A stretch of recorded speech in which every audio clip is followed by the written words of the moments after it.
Regarde-la bien. Elle sourit à tes blagues. Elle te remercie pour tes attentions. Elle te dit que tu es l'homme le plus gentil qu'elle connaisse. Pourtant, quand elle ferme les yeux le soir, ce n'est pas ton visage qu'elle voit. Ce n'est pas ton nom qui fait battre son cœur à s'en rompre les côtes. La vérité est brutale. Elle est amère comme une trahison, mais elle est nécessaire. Ta gentillesse n'est pas une clé, c'est une cage. Tu penses construire un palais avec tes sacrifices, mais tu ne bâtis qu'un piédestal sur lequel elle s'ennuie. Tu es devenu prévisible, tu es devenu acquis, tu es devenu invisible. Sénèque disait que ce n'est pas parce que les choses sont difficiles que nous n'osons pas, c'est parce que nous n'osons pas qu'elles sont difficiles. En restant ce gentil garçon poli, tu n'oses pas affirmer ton désir, tu n'oses pas imposer ta présence, tu n'oses pas être l'orage qui précède le calme. Tu as peur de la perdre, et c'est précisément cette peur qui l'a fait fuir. On nous a menti. On nous a dit que pour être aimé, il fallait être parfait, lisse, toujours disponible. On t'a appris à étouffer ton feu pour ne pas la brûler. Mais une femme ne veut pas d'une bougie qui vacille au moindre courant d'air. Elle veut un incendie dans lequel elle peut se perdre. Elle ne cherche pas un homme qui s'excuse d'exister, elle cherche un homme qui transforme sa réalité. Le gentil garçon est une ligne droite, rassurante mais mortellement ennuyeuse. L'homme qu'elle désire vraiment est un labyrinthe, une énigme, une tension permanente entre la tendresse et la puissance. Pourquoi ce n'est jamais le gentil garçon? Parce que le gentil garçon donne tout sans qu'on lui demande rien. Il offre son âme sur un plateau d'argent avant même qu'elle ait eu le temps d'avoir soif. En psychologie, nous appelons cela la dévaluation de l'offre. Ce qui est gratuit et abondant n'a aucune valeur. Si tu es toujours là, si tu acceptes tout, si tu ne dis jamais non, tu n'es plus un partenaire, tu es un meuble. Un meuble confortable, certes, mais un meuble qu'on finit par ne plus remarquer. Imagine un instant.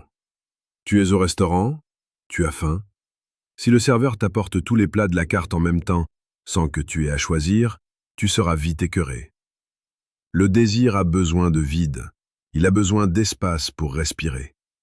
En étant trop gentil, tu combles tous les espaces, tu ne lui laisses aucune chance de ressentir ton absence, aucune occasion de se demander ce que tu fais, avec qui tu es ou à quoi tu penses. Tu es devenu un livre ouvert dont elle a déjà lu la fin. Et personne n'a envie de relire un livre dont le suspense est inexistant. C'est ici que la sagesse stoïcienne intervient. Le stoïcien ne cherche pas à plaire, il cherche à être juste envers lui-même. Il possède une colonne vertébrale. Quand il dit non, ce n'est pas par méchanceté, c'est par respect pour ses propres principes. Et c'est cette résistance, ce refus de se plier à toutes ses volontés, qui crée l'étincelle. Une femme ne tombe pas amoureuse de ton obéissance, elle tombe amoureuse de ta force de caractère. Elle veut sentir que tu es un homme capable de tenir tête au monde entier, et donc capable de lui tenir tête à elle aussi. Prends un exemple concret de la vie quotidienne.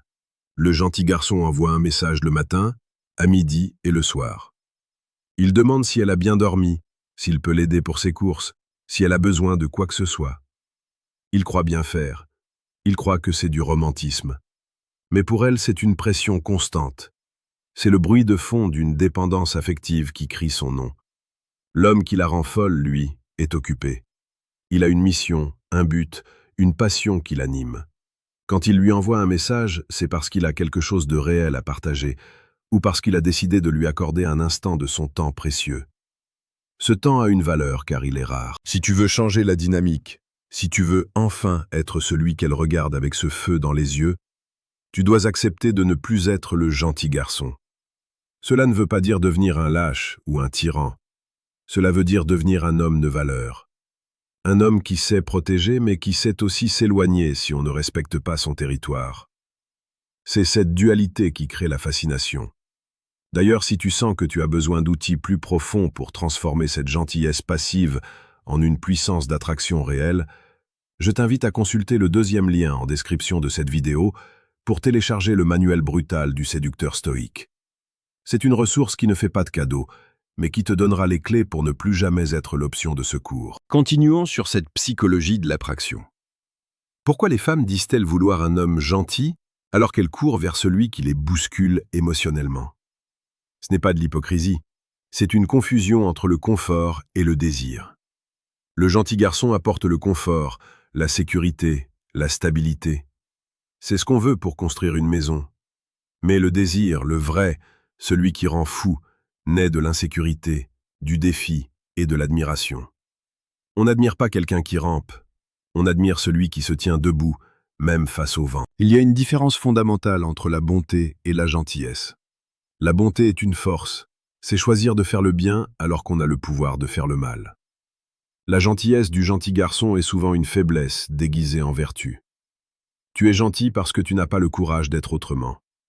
Tu es gentil parce que tu as peur du conflit. Elle le sent. Et rien n'est moins attirant pour une femme que la peur cachée derrière un sourire poli. Sur cette chaîne Psychologie et Amour, nous explorons chaque jour ces mécanismes invisibles qui régissent nos cœurs et nos instincts.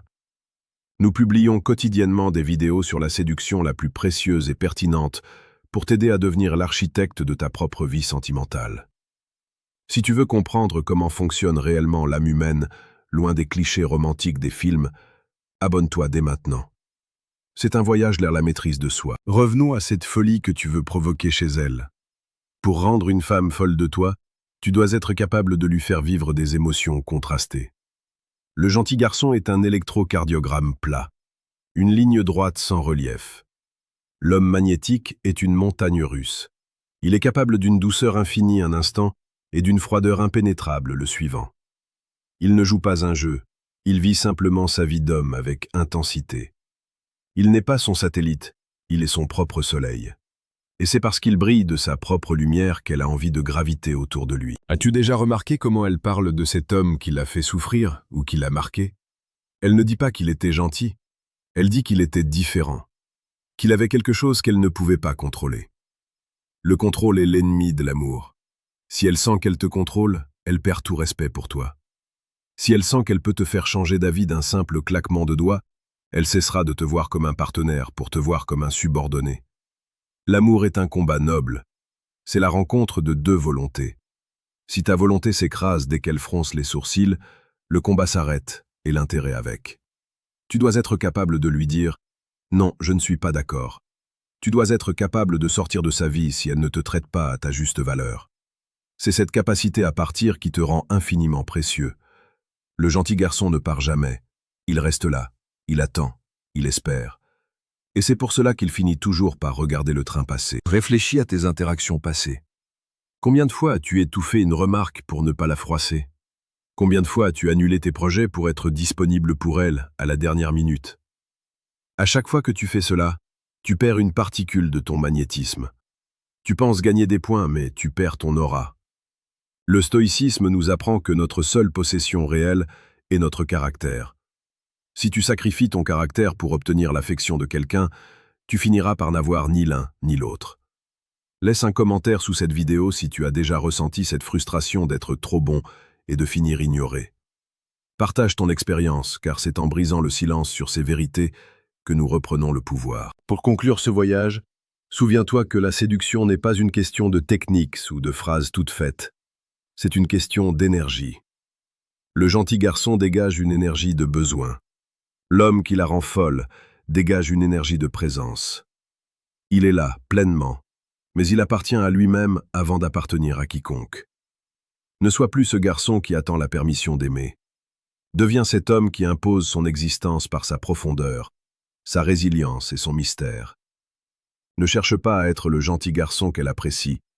Sois l'homme dont elle a besoin, celui qui l'élève, celui qui la défie, celui qui ne se laisse pas dompter. C'est dans cette tension, dans ce respect mutuel né de la force, que naît la passion la plus pure. Dès demain, change ta posture, change ton regard. Ne cherche plus à plaire, cherche à être grand. La folie qu'elle ressentira pour toi ne sera que le reflet de l'intensité que tu mets dans ta propre vie. Sois le feu, sois l'orage, sois l'homme stoïque qui sait aimer sans se perdre. C'est ainsi et seulement ainsi que tu cesseras d'être un figurant dans son histoire pour en devenir le héros inoubliable.